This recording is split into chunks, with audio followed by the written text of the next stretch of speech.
Hey everyone, this is Ina with you in the fight back. I want to apologize. I've been away for a few days.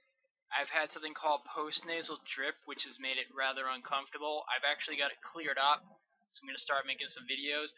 I also want to say if you'd actually sent me a message within the last week, I probably didn't get it because I had a slight problem with the computer. So if you still have a question or something, you can send it. So I'm sorry about that. But this video is actually a request of a friend of mine, Greg on Facebook, who asked about my experiences as a socialist activist, and particularly in an organization I was part of called Freedom Road Socialist Organization. So in the U.S., there are actually two organizations by that name. At this point, they split about 10 or 12 years ago or so. Mine would be called Freedom Road Socialist Organization Light, or Left Refoundation. There'll be a link in the description of the video if you're actually curious, and there's a link to the transcript of this video. So this is a more personal video than much of what I do here, but I thought I'd actually share with you my experiences in Freedom Road, and it's called Cold Water in the Eye. So here we go. So from November of 2008 to January 2009, I was a member of Freedom Road Socialist Organization, which I'm either going to call Freedom Road or FRSO. And this was a natural outgrowth of my previous political development, which had been largely academic. I was well read in Marxist theory. I hope you understand that from the videos, and itching for some form of action. I believe that after my initial encounters with FRSO, that this was a group that was advancing a communist agenda. Very quickly, I was disabused of this notion, until I joined FRSO. I was largely aloof from organized communist groups. I consider myself a conscious communist for some time, but I had not joined. Many of the groups that I considered left a bad taste in my mouth. Too many organizations I didn't even look at because they're little more than sex debating the Marxist equivalent of how many angels can dance on the head of a pin. I wanted to join an organization that was principled, not bound by sectarianism, and engaged in practical organization. From my own vantage point, nothing seemed to fit the bill. So what did I, a communist, do instead of joining a group? I donated money when I actually had it. I attended various demonstrations. I contributed occasional pieces of writing to various magazines. Mostly I studied. I spent nearly 5 years in college as an undergrad, and practically worked full-time as a cashier, assistant manager to pay my way. I made it a point to deepen my knowledge of communism whenever I got the chance. Yet mere knowledge wasn't enough. It couldn't serve me when debating in a college class or on a paper. I wanted to do more. I wanted to be in the struggle. So when I got the chance, I took it. In early 2008, I had finished my undergraduate degree and was applying for graduate school, history major in both, if you were wondering. Through a friend, I learned about a labor, immigrant, student, political economy study group near where I would live. His friend offered to let me join in. Itching for some practical struggle, I jumped at the opportunity. I won't recount the details of the study group here. If you're interested, either read or watch the video of observations on FRSO and the mass line. At the time, I had a positive experience. I worked with about 15 students, immigrants, and workers.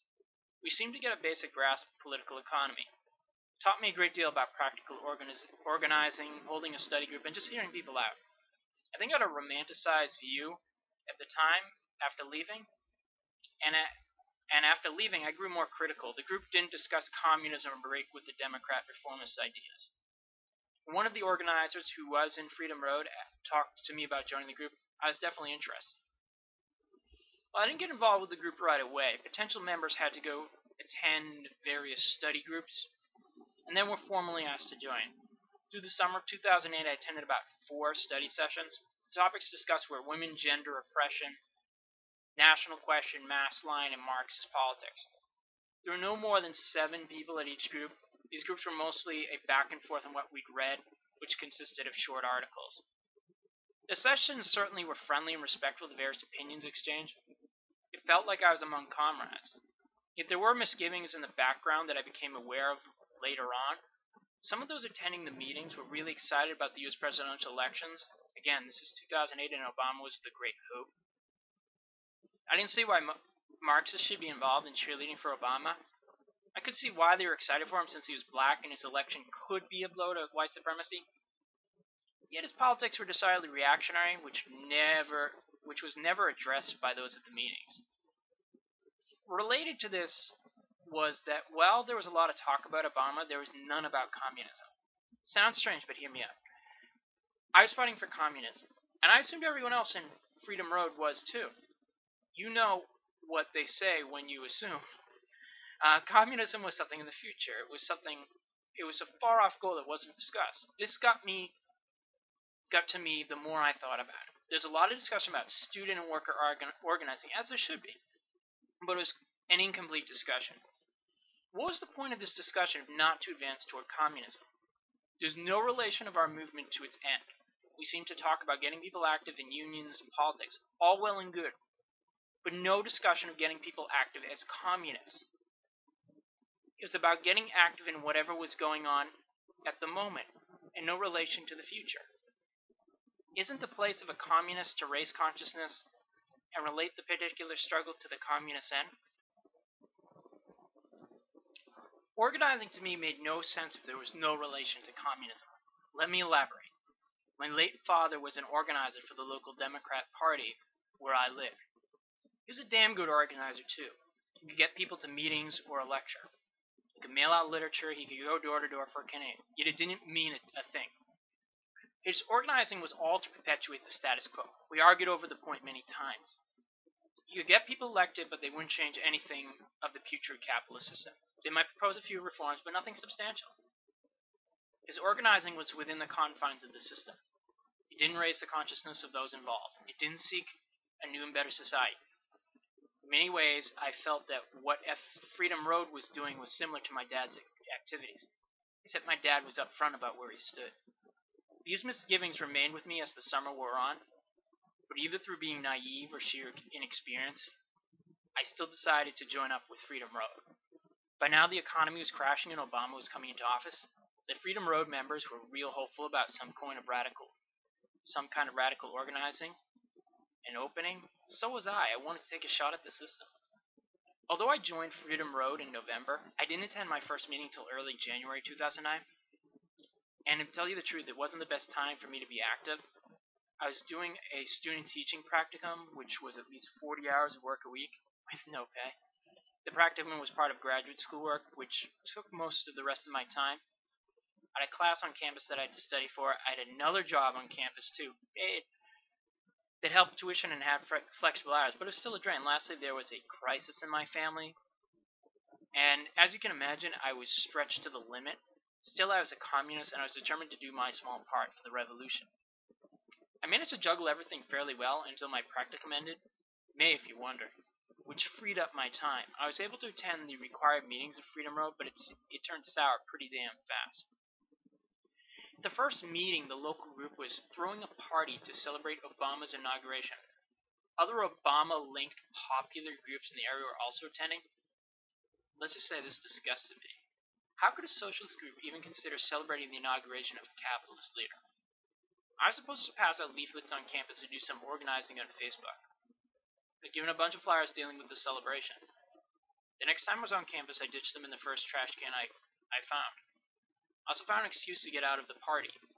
My father was throwing one for Obama too. Why didn't I go to that? I didn't sign up to fight for them, to be blunt. The Freedom Road members said that they were throwing this party to stay linked with the active masses. They said it was to raise their consciousness and keep the Obama base involved in various struggles. Yet the only struggles talked about were more reforms that could be had. How could this be otherwise if you weren't going to put your communist politics boldly out in front? Freedom Road was making out like someone who understood the masses was seemingly in power. It seemed that instead of raising the consciousness of the masses, they just lowered themselves to the worst reformist delusions. Other meetings weren't so bad, but that isn't to say they were any good. It's always about pushing Obama Democrats to the left. I remember when the healthcare bill came up, Freedom Road members talked about trying to get the best possible plan with a public option. There was never a word about socialized medicine. My dad was actually calling for that. Other topics like card check or Iraq were pretty much the same. Let's lobby. Let's put a little pressure on our Democratic friends by writing letters or having a rally. It's all about getting a little more and being realistic. I remember being told that you had to compromise to do and do what was possible since we lived in a non-revolutionary period. Funny, I knew that if you played by the system rules, you weren't going to get very far. Freedom Road seemed to be willing to accept the game board the system had laid out. As a communist, I believed that we needed to dip that game board in gasoline and light it up. Weren't we supposed to change the very constellation of choices? Wasn't there a slogan that said, "Be realistic and demand the impossible"? For all the points that crept in and galled at me. One member was pretty critical of Lenin and Mao, even calling the Bolshevik Revolution mistaken at one point. That got on my nerves. Here I was in a socialist organization that was more critical of Lenin than Obama. Cunning of reason, I suppose. The Freedom Road members seemed nostalgic of their past activities. Most of those I was with were in their 50s. What they'd done in past struggles was something to be proud of. It's like talking about the exploits of being in high school and all the fun, crazy fun stuff you did, but now you're grown up and taking things seriously. I'm a historian and I like talking about the past too, but shouldn't our past struggles be linked to the present? I do have a slight confession to make here. I hope you see it as a normal human failing. I remember feeling that since I had joined Freedom Road and had so little experience, that I should try and learn and not rock the boat, at least not until I was more active. To be fair, the Road members were respectful demands on my time, and seemed to realize that everyone had other personal commitments. Whenever I went to meetings, I didn't really speak up. I was just tired from my busy life. I just went through the motions. This isn't some disillusioned communist story, though. During this time, I remember reading around. I read various socialist critiques of Obama. I was also attracted to Kasama's constant reporting, which was bold and refreshing for being critical of Obama and upholding communism. There was more than I could say about Freedom Road. In May 2009, my teaching practicum ended, which freed up a lot of time. Now I wasn't working 2 jobs with just one. I still had graduate courses, but they were manageable. My family situation also stabilized. Freedom Road wanted me to get active since I had more free time. Yet I was determined to get out of Freedom Road. It all came down to a simple question. Why work in a group if it wasn't working for communism? The parting went fairly well. One member I was friends with tried to keep me in, but I didn't want to stay. So just as quickly I was out. I never told my dad that I was a Freedom Road member until I left. When I shared my experience with him, I was surprised that he found them unprincipled too. That isn't the end of the story. Not quite. A year later, there had been a death in my family. It was pretty sudden. At this point, I pretty much had focused wholeheartedly on graduate school. I finished in August 2010. I wanted to get back active. I sent out some feelers to a few friends about what organizing was going on. The Freedom Road got back to me. I wondered if Freedom Road had seen the errors of their line, especially considering all Obama had done. Not so. According to them, they had never supported Obama. Alright. They gave me some literature explaining their position on Obama. The literature actually called for support of Obama. Well, I ditched that too, and went my merry way. Lest you think this is some disillusionment, please let me be clear. I'm even more of a communist now than when I joined Freedom Road. My problem with the Freedom Road isn't that they were communist, but they were not. I keep active. I write fiction and politics. I maintain my blog. I keep the YouTube channel. And I keep the red flag flying where I can. I try to stay active. As bad as my experience with Freedom Road was, it wasn't entirely worthless. I got water thrown in my eye to be sure, but I learned. Sometimes failure is a better teacher than success. I saw that the ABCs of communism that I learned were a lot different on the ground. I sharpened my own ideas of what a communist organization had to do. Instead of hiding ideas, let's place them boldly forward. Let's not beg for reforms from the powerful, but raise the consciousness of the masses for revolution now. And if you're considering joining Freedom Road Socialist Organization, and you're an active communist, no, don't do it. If you want to uphold Democratic Party politics, I highly recommend it. So this is Ina. Until next time.